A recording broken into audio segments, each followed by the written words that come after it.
안녕하세요, 찬나입니다. 오늘 함께 알아볼 주제는 대출 금리가 또 올라간다고 합니다. 현재 금리는 코로나가 터진 2020년 이때 제로대 금리로 들어갔죠. 그래서 그 이후로 계속 제로대 금리를 유지하다가 통화량이 너무 많이 풀리고 이제 인플레이션이 많이 발생하다 보니까 이제는 그러한 통화량을 회수하기 위해서 대출 금리를 계속 올리고 있는데 이게 이번에 또 올라간다고 그러고, 그러면 이렇게 대출 금리가 계속 올라가면 이 집값에는 어떤 영향을 미치는지에 대해서도 한번 알아보도록 하겠습니다. 그래서 영상 보시기 전에 좋아요랑 구독 한번 부탁드릴게요.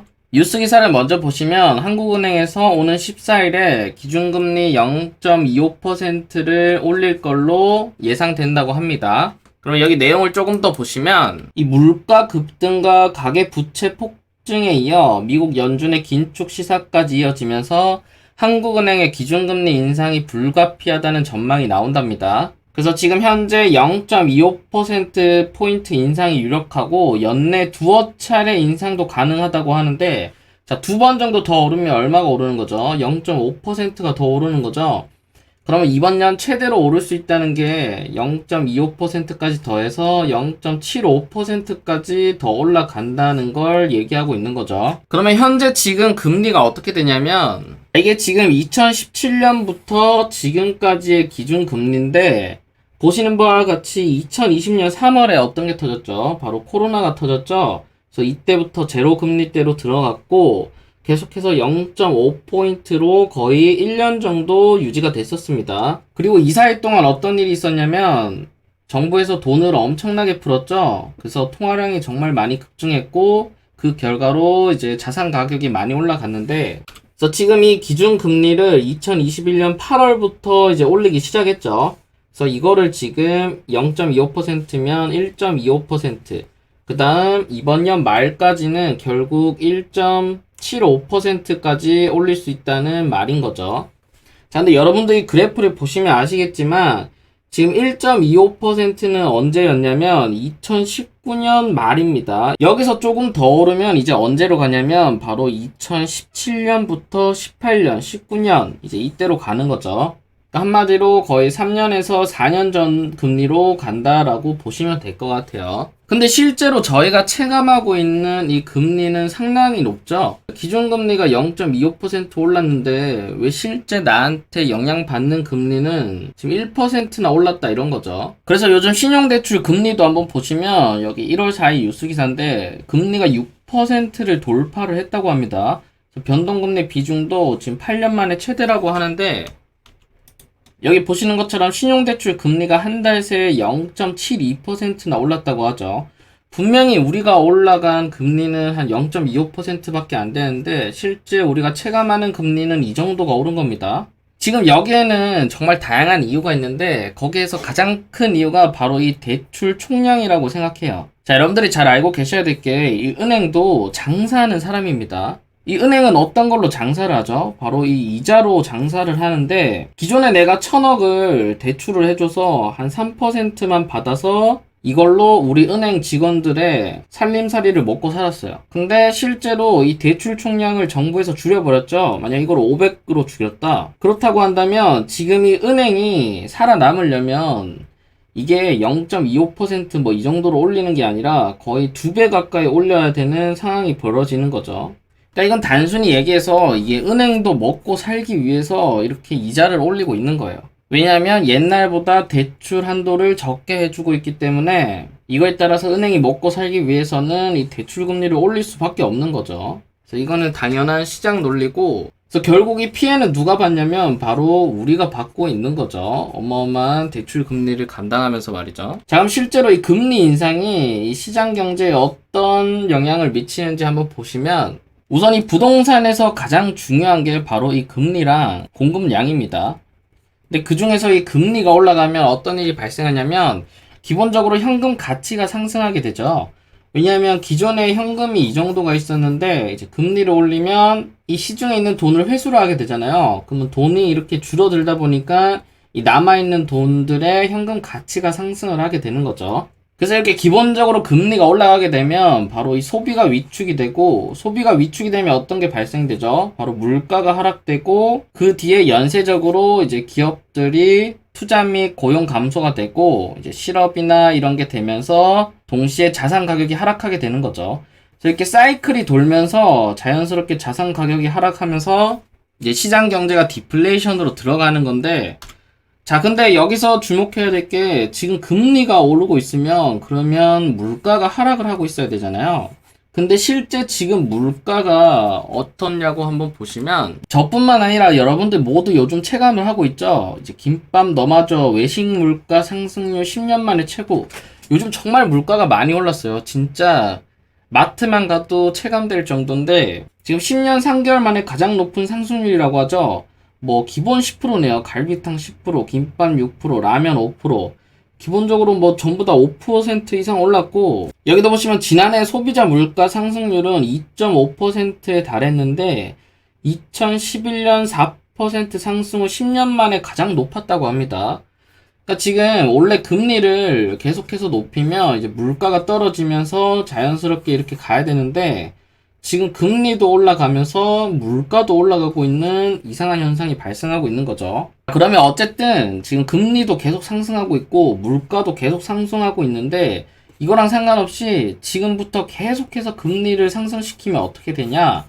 라고 한번 보시면, 자, 예를 들어서 금리를 지금 계속 올렸어요. 만약 이게 거의 뭐 5%까지 올라갔다고 생각을 해볼게요. 그러면 이때부터 어떤 현상이 발생하냐면, 첫 번째로 기존에 대출이 있던 분들, 이 대출 금리가 어떻게 되죠? 엄청나게 올라가겠죠? 지금 기준금리가 5%면 거의 뭐 7% 이상으로 대출 금리가 올라가니까 이 대출 이자가 엄청나게 많이 나올 거 아니에요? 그럼 이때부터 어떻게 되냐면 사람들이 이 대출을 정리하기 위해서 이 자산을 팔기 시작합니다. 이 자산은 어떤 거냐면 뭐 부동산이 되겠죠.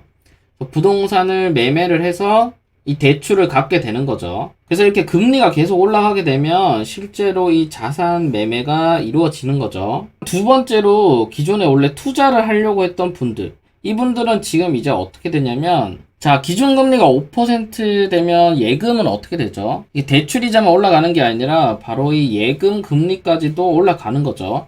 그럼 실제 예금 금리가 뭐 5%, 6%라고 한다면 이때부터는 부동산에 투자하는 게 오히려 메리트가 떨어지는 거죠. 왜냐, 부동산에 투자를 한다고 해도 기본 수익형 부동산 같은 경우는 한 5% 나오면 잘 나온다고 하거든요. 이렇게 무리하게 투자를 해서 5% 수익을 거둘 바에는 그냥 예금에 넣겠죠. 그래서 이때부터는 어떻게 되냐면 이제 투자를 안 하게 됩니다.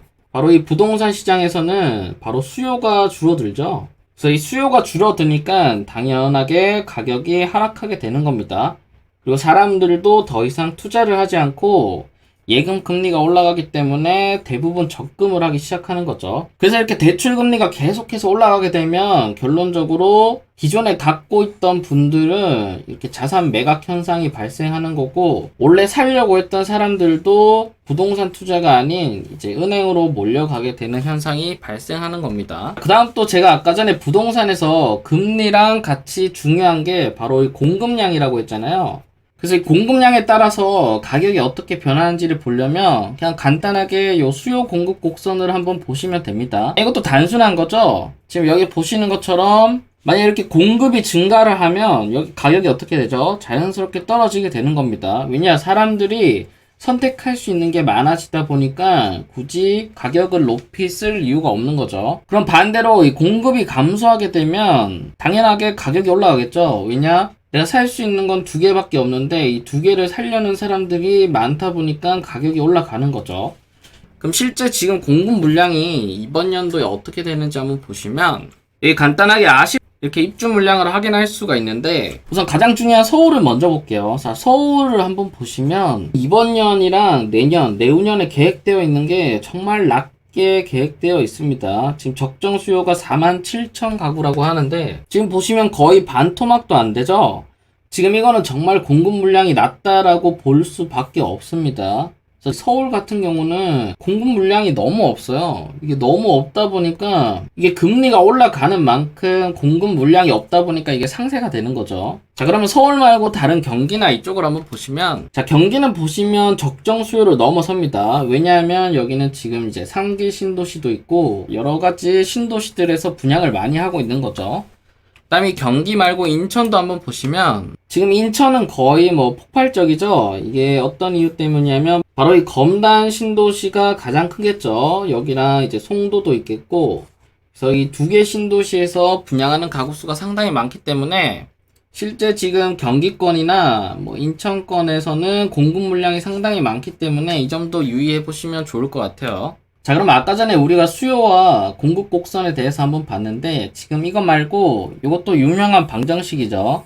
바로 이 피셔의 교환 방정식을 이용해서 바로 이 금리랑 공급량에 따라서 이 집값이 어떻게 변하는지를 한번 잠깐 계산해 볼게요. 자, 실제 이 공식을 바꾸면 지금 이렇게 되는데, 이 P가 가격이죠. 그러면 가격에 영향을 주는 게 통화량, V가 통화 속도, 그 다음 P가 가격, Y가 공급량이죠. 그럼 실제 금리가 영향을 주는 게 어디냐면 바로 이쪽이죠. 이 금리가 올라가면 통화량이 줄어들죠. 그래서 금리가 내려가면 통화량이 올라가는 거고요. 실제로 지금 금리가 올라가고 있으니까 이 통화량이 낮아지고 있는 거죠. 분자가 낮아지면 이 가격은 낮아지게 되는 거죠. 자, 반대로 이 공급량. 공급량은 아까 보신 것처럼 서울 같은 경우는 줄어들고 있고 경기 같은 경우는 올라가고 있죠. 근데 얘의 위치가 어디냐면 바로 이 분모에 위치하고 있습니다. 그럼 실제 이 공급량이 올라가면 가격이 떨어지고 공급량이 줄어들면 가격이 올라가는 거죠.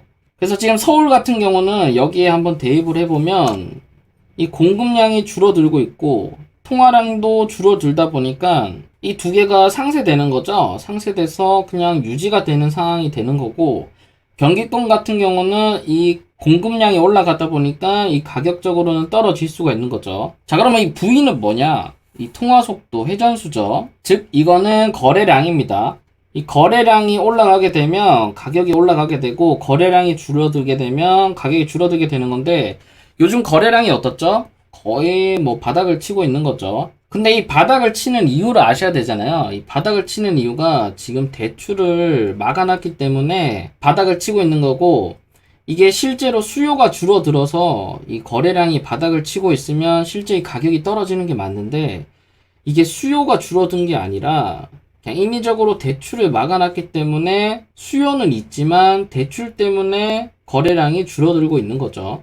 그래서 어쨌든 현재 상황에서 이 거래량을 넣어보면 이게 줄어들고 있기 때문에 가격은 당연히 떨어지게 되는 거죠.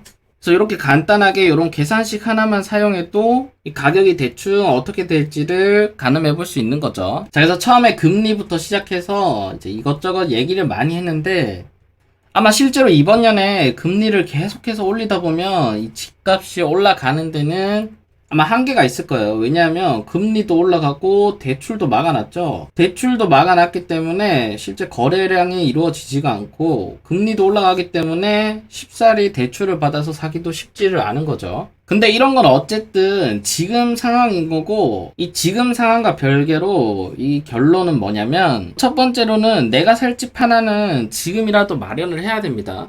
왜냐면 지금 언제까지 그 집값이 올라가고 떨어지는 거에 연연하면서 이게 주거 불안이죠. 그래서 애초에 본인 집 한 채가 있으면 이런 불안도 없기 때문에 우선 이거부터 해소를 하시는 게 가장 중요할 것 같아요. 뭐 이거는 투자나 이런 목적이 아니라 우선 내가 살 집 하나는 있어야 좀 마음이 편한 거죠.